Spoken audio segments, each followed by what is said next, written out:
First of all, why is the rule not good enough? Why do you think it needs to be made a law? They made the rule after I put in this bill.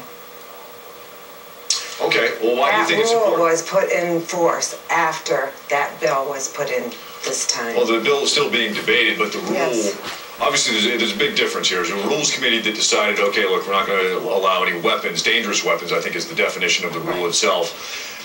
And the difference being, if someone walks into the State House with a weapon, under the rule, they're invited to leave. Under the law, they can be charged with a felony. Right. So explain to me why you think that's important. First of all, there was a rule in place, Rule 63, in place that said no weapons shall be in the chamber or any room connecting the chamber.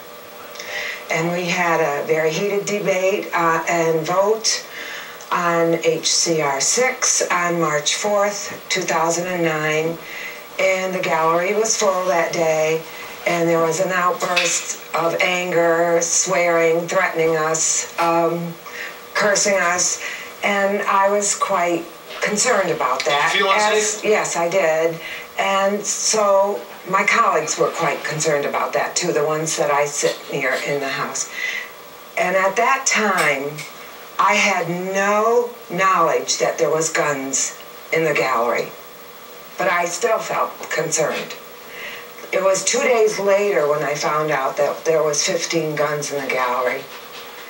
And so I felt that the rule, which does not have the force of law and wasn't abided by, should be changed to a law because they have backup, and this rule wasn't followed. And it really worried me. I'm concerned about the safety of the employees and the people who visit the State House. Representative Coffey, I've talked to you about this issue quite a bit, and the argument that Valerie makes almost makes the same argument that you're making. Yeah, sometimes you do feel unsafe in the State House, and this is an issue of safety for you, and that's why you think you're a gun rights supporter. You should be allowed to, legally carry a weapon inside the State House, for that matter, anywhere. Absolutely. History proves that. Any number of the incidences you point to where there was a mass murder were gun-free zones, were places where this type of law was in place and law-abiding citizens can protect themselves. If a law-abiding citizen was able to protect themselves, maybe the casualty count might have been 1 or 2, or maybe none, instead of seeing numbers upwards in the 20. Now, I was there that day. And yes, there were people who were upset. Nobody issued a threat. A lot of them were yelling, "You're fired." And guess what? Our constituency has the right to say that they would like to fire us if they disagree with us. We're there to represent them. I was never in fear of my life that day. I saw that people were upset. And that's perfectly natural. You're not going to agree with the government all of the time, and you have a right to speak out. That is guaranteed under the First Amendment. Nothing bad happened that day, and I think that's important to notice, is that nobody pulled out a firearm. Nobody waved a firearm. People got angry, told them they wanted to fire them and couldn't wait to see them in November, and then left. Now, in fairness, I mean, in pro-gun states like Alaska, Texas, they don't allow weapons inside the State House. That's not exactly true. In Texas, they're not allowed in the chambers only. There are no metal detectors at the entrances of their State House. There is a metal detector entering their chamber, and that's the only place where firearms are prohibited, not anywhere else in their State House. This bill that you're proposing is to put you're going to put metal detectors at all the doorways. We've got approximately 14 doorways. Now, with the metal detector, you've got to have an x-ray machine to go through people's equipment. You've got to have wands. You've got to have the staff. And you're actually setting up an unsafe situation. You're going to expect people with loaded firearms to walk through those doors, hand a loaded firearm to a security officer, and there's no provision in your bill to provide for a bullet safe. I don't think they should bring the guns there. They should leave them home. I am going to be 63 next month, and I will tell you right now, I have never worn a gun. There's guns in my house, and I have never felt the need to wear a gun, and I have never felt unsafe. I go anywhere, do anything, I use precaution, and what I do, what they say you should do, and I've never felt unsafe. If New Hampshire is one of the safest states in the nation, which was said the other day, which was one of the is safest not states in the backed nation up because of our gun laws, not in spite of them. This was not backed up by fact. He had no facts about this, and I haven't seen no facts.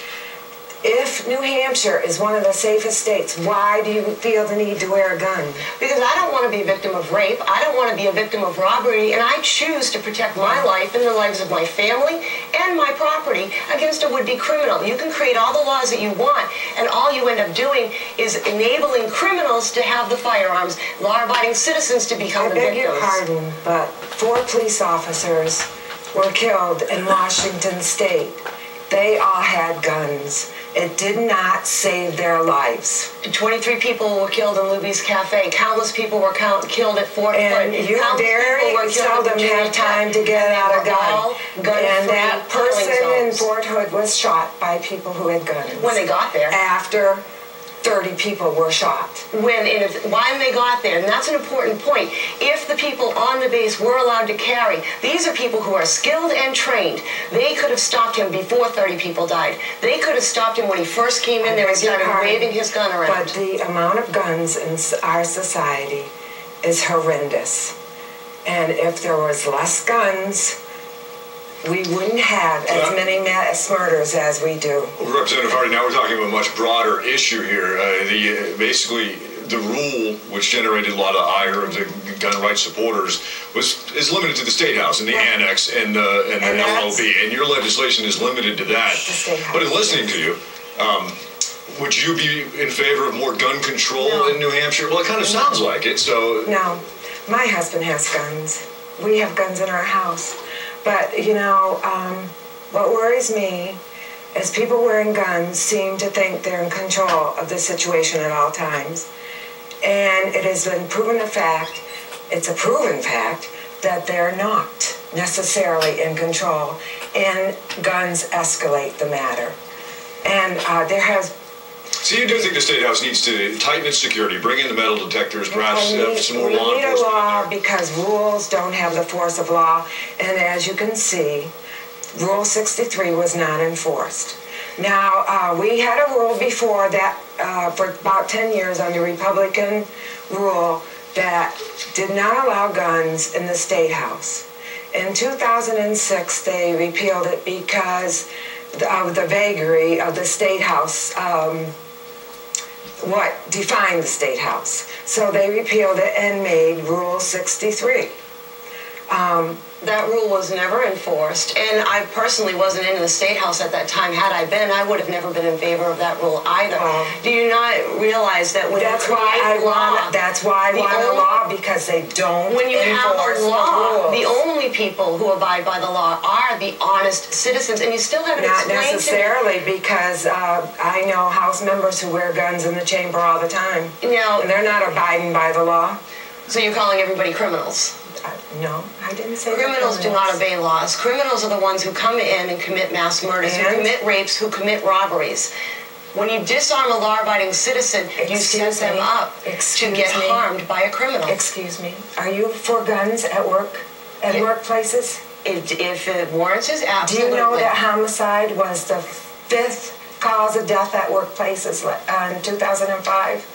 And it's only growing worse, and it's because of the gun violence that we have.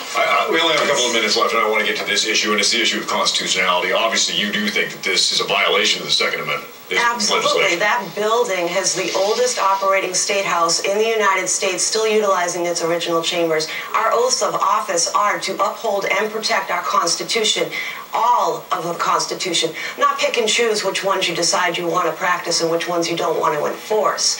Now, you put that into the context of what it is. You're stating that the Constitution does not exist beyond the doors of the entrance to the State House. That is not true. That Constitution was written when guns were all that people had. That was 200, 300 years ago. We are a law-abiding citizen. We are a country of laws. And if you think you need a gun to go outside your door, then the laws are obviously not working. They're not working because rapists exist, because robbers exist, because people bent on You just got through telling me exist. that New Hampshire has the lowest crime rate in the nation. We have the lowest, but we're not If it has the utopic. lowest crime rate in We're the not nation, utopic. why do you need a gun? Because I choose to protect my life. I choose to not be a robbery victim or a rape victim. Dialing 911 is not going to save my life. Being able to defend myself can save my life, and that's been proven countless times. Representative Hardy, Representative Coffey.